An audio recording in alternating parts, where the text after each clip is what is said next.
যাদের মাথার চুল পেকে সাদা হয়ে গেছে বা চুল পাকা শুরু হয়েছে, মূলত তাদের জন্য এই ভিডিও।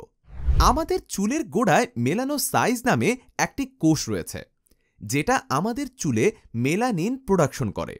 এই মেলানিন যখন প্রোডাকশন কম হয়, তখন মাথার চুল পাকা শুরু করে। যাদের পেকে গেছে অথবা যাদের অল্প অল্প পাকা শুরু করেছে, তাদের বুঝতে হবে চুলে পর্যাপ্ত পুষ্টি স্বল্পতা রয়েছে। তাই আপনার চুলে ব্যবহার করা উচিত 40টিরও বেশি প্রাকৃতিক উপাদানে তৈরি তৃষা ন্যাচারালস হেয়ার অয়েল।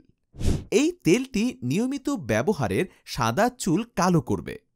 সাদা চুলের গোড়ায় পুষ্টি জুগিয়ে চুলকে করবে ঘন কালো।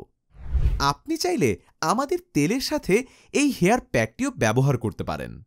এই তেল প্লাস হেয়ার প্যাকটি ব্যবহারে 14 থেকে 21 দিনের মধ্যে ফলাফল দেখতে পাবেন। তাহলে আর দেরি কেন? এক্ষুনি আপনার নাম, ঠিকানা, ফোন নাম্বার দিয়ে অর্ডার করুন ওয়েবসাইটে, অথবা বিস্তারিত তথ্য জানতে কল করুন 01846 252 544 এই নাম্বারে।